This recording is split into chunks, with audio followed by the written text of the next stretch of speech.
नमस्कार बच्चों।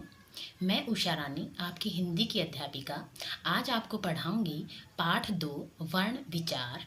वर्ण विचार के अंतर्गत आज हम सीखेंगे वर्ण किसे कहते हैं, वर्ण कितने प्रकार के होते हैं और वर्णों का वर्गीकरण किस आधार पर किया गया है। तो आइए पढ़ते हैं। तो बच्चों, इस कक्षा में यह अध्यापिका बच्चों को पढ़ा रही है, अर्थात भाषा के मौखिक रूप का प्रयोग कर रही है। यहाँ देखिए, दो बच्चे आपस में बातें कर रहे हैं अर्थात उनके मुख से ध्वनियाँ निकल रही हैं, तभी वे एक दूसरे से बातचीत करने में सक्षम हैं।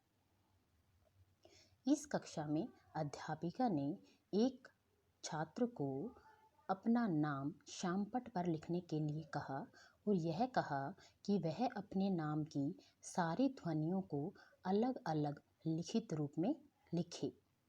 तब बच्चे ने यहाँ कुछ ध्वनियाँ लिखी हैं जो मैं आपको बताती हूँ।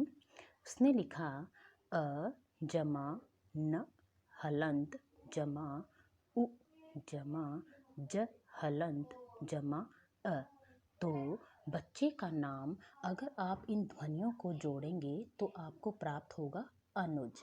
यानी जो बच्चा शामपट पर अपना नाम अलग अलग ध्वनियों में लिख रहा है वह है अनुज। उसके बाद अध्यापिका ने एक दूसरी छात्रा को भी अपना नाम इसी प्रकार लिखने के लिए कहा। तब उसने लिखा क जमा इ जमा र जमा अ जमा न जमा अ। यानी उसने अपना नाम लिखने के लिए छह ध्वनियों का प्रयोग किया और जब उसने अपनी यह सारी ध्वनियाँ लिखी तो उसका नाम हमें पता चला। उसका नाम है किरण। यानी जो किरण नाम है वह 6 वर्णों के मेल से बना है। जैसे यहाँ आप देखेंगे एक चित्र है चीते का। यहाँ चीता शब्द के माध्यम से हम ध्वनियों को समझते हैं। चीता ची प्लस ता 2 ध्वनियों के मेल से बना है, लेकिन ची में भी कुछ ध्वनियाँ हैं। अगर हम उसे अलग अलग करते हैं तो हमें प्राप्त होता है च और ई। और जब हम ता की ध्वनियों को अलग अलग करते हैं तो हमें प्राप्त होता है त आ। इसका अभिप्राय यह है कि ची और ता केवल ये ध्वनियाँ हैं, लेकिन ये वर्ण नहीं हैं, क्योंकि ची में 2 ध्वनियाँ हैं। जब हम उसे अलग करते हैं तो हमें च ई और त आ यह प्राप्त होता है।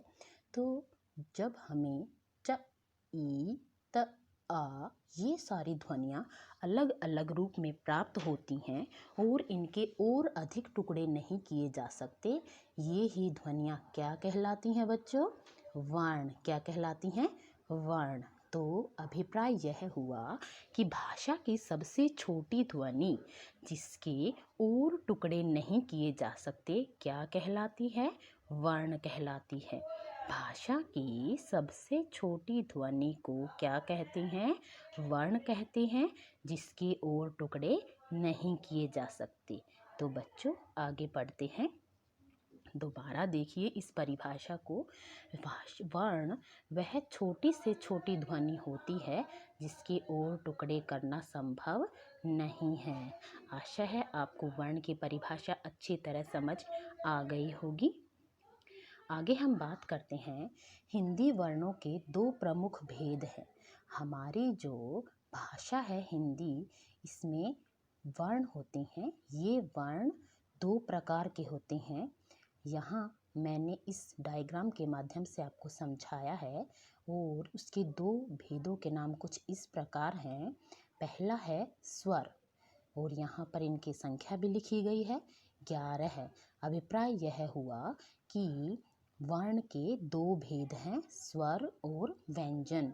स्वरों की संख्या है 11 और व्यंजनों की संख्या है 33। बोलिए मेरे साथ, 33। अब हम स्वर के बारे में ध्यानपूर्वक पढ़ेंगे। वे स्वतंत्र ध्वनियाँ जिनके उच्चारण के लिए अन्य किसी ध्वनि की आवश्यकता नहीं होती, वे क्या कहलाते हैं? स्वर। वो क्या कहलाते हैं? स्वर। मैं आपको दोबारा बताती हूँ। वे स्वतंत्र ध्वनियाँ जिनके उच्चारण के लिए अन्य किसी ध्वनि की आवश्यकता नहीं होती, उन्हें स्वर कहते हैं। बच्चों, एक विशेष बात मैं आपको यहाँ पर बता देना चाहती हूँ कि स्वर स्वतंत्र होते हैं। स्वतंत्र होते हैं। अभिप्राय इन्हें उच्चारण के लिए किसी अन्य वर्ण की सहायता नहीं लेनी पड़ती। ये अपने आप में पूरक होते हैं। तो बच्चों, आगे देखते हैं। हिंदी में स्वरों की संख्या 11 है। कितनी है? 11 है। तो यहाँ पर वे 11 स्वर लिखे हुए हैं, जिन्हें मैं आपको उच्चारित करके सुनाती हूँ। तो देखिए, अ, आ, इ, ई, उ, ऊ, ऋ, ए, ऐ, ओ और औ। तो आपने ध्यानपूर्वक सुना, ये हमारे 11 स्वर होते हैं। अब बच्चों, स्वर को भी उच्चारण के आधार पर विभाजित कर दिया गया है। स्वर के 2 भेद होते हैं। कितने भेद होते हैं? 2 भेद होते हैं, ह्रस्व स्वर और दीर्घ स्वर। तो बच्चों, सबसे पहले मैं आपको बता दूं कि ह्रस्व का अर्थ क्या होता है और दीर्घ का अर्थ क्या होता है, ताकि आप इन्हें इन वर्णों में से अलग अलग उचित प्रकार से कर सकें। तो बच्चों, ह्रस्व का अर्थ होता है छोटा और दीर्घ का अर्थ होता है बड़ा। यहाँ पर छोटा का अभिप्राय कुछ इस प्रकार रहेगा कि जो ह्रस्व स्वर यहाँ पर दिखाए गए हैं, अ, ई, उ और ऋ, ये क्या हैं? ये ह्रस्व स्वर हैं। अभिप्राय यह हुआ कि इन स्वरों की जो मात्राएं हैं, वे कम समय में बोली जाती हैं। इन स्वरों का उच्चारण ही कम समय में किया जाता है। जबकि दीर्घ का अर्थ होता है बड़ा। तो जब हम एक ह्रस्व और एक और ह्रस्व को मिलाते हैं, तब हमारा एक स्वर दीर्घ स्वर बनता है। जैसे अ प्लस अ, दोनों को अगर हम मिलाएंगे तो आ बनेगा। छोटी ई और छोटी ई, जब हम इसे मिलाएंगे तो ई बनेगा। इस प्रकार ह्रस्व के 2 बार मिलाने से ही हमारे दीर्घ स्वर बने हैं। इसलिए यह कहा गया है कि ह्रस्व स्वर वे स्वर होते हैं जिन्हें बोलने में एक मात्रा का समय लगता है, या फिर ये कहें बिल्कुल ही कम समय लगता है, उन्हें ह्रस्व कहते हैं। और दीर्घ स्वर वे होते हैं जिन्हें बोलने में ह्रस्व से दुगना समय लगता है। तो बच्चों, आशा है आप समझ गए होंगे कि इन्हें बोलने में दुगना समय क्यों लगता है, क्योंकि ये 2 ह्रस्वों के मेल से ही बनते हैं। इसके अलावा प्लुत स्वर भी कभी कभी देखा जाता है। प्लुत स्वर में जो स्वर होता है प्लुत स्वर, उसमें 3 मात्रा का समय लगता है, लेकिन यह कभी कभी ही किसी किसी पुस्तक में दिखाई देता है, वरना हमारे 2 ही भेद होते हैं। स्वरों के 2 ही भेद होते हैं, एक है ह्रस्व स्वर और दूसरा है दीर्घ स्वर। ठीक है बेटा, ह्रस्व स्वरों की संख्या कितनी हुई? 4। और दीर्घ स्वरों की संख्या कितनी हुई? 7। यहाँ दोबारा बताया गया है कि ह्रस्व स्वरों के उच्चारण में मात्रा न होने के कारण कम समय लगता है, क्योंकि ए की तो आप जानते हैं मात्रा होती ही नहीं है, और जो ई हम लिखते हैं उसके अंदर भी कोई मात्रा निहित नहीं होती, जबकि बड़ी ई में मात्रा दिखाई देती है। इसीलिए ह्रस्व स्वरों को बोलने में कम समय लगता है। दीर्घ स्वरों के उच्चारण में ह्रस्व स्वर से दुगना समय लगता है। मैंने आपको बताया, क्योंकि 2 ह्रस्व स्वर जब मिलते हैं तब ही दीर्घ स्वर बनते हैं। इसलिए दीर्घ स्वरों को बोलने में ह्रस्व से दुगना समय लगता है। अब हम बात करते हैं अंग और अह की। ये भी हमारी वर्णमाला में ही निहित होते हैं। अंग को अनुस्वार और अह को विसर्ग कहा जाता है और इन दोनों को अयोगवाह कहा जाता है। अयोगवाह का मतलब है कि इनका कहीं भी योग नहीं है। कहीं का अभिप्राय क्या हुआ कि ये न तो स्वर हैं और ना ही व्यंजन हैं।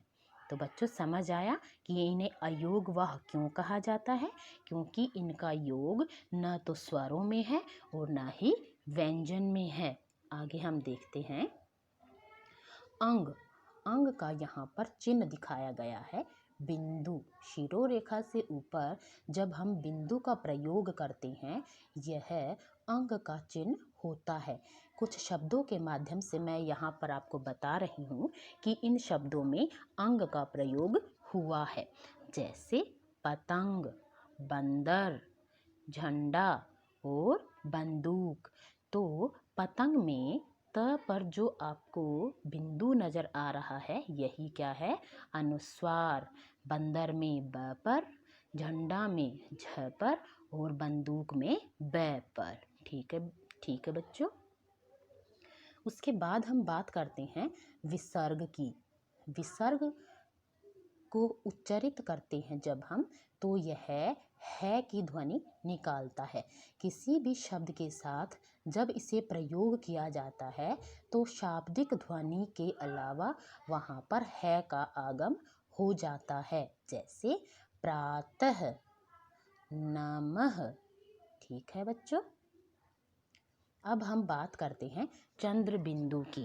ठीक है, चंद्र बिंदु को अनुनासिक कहा जाता है। यह अनुनासिक चिन्ह है। जब हम अनुनासिक चिन्ह का प्रयोग करते हैं तो हमारे मुख और नासिका दोनों ही तरफ से हवा निकलती है, इसलिए इसे अनुनासिक कहा जाता है। जबकि जब हम अनुस्वार का उच्चारण करते हैं तो हवा केवल नाक से निकलती है।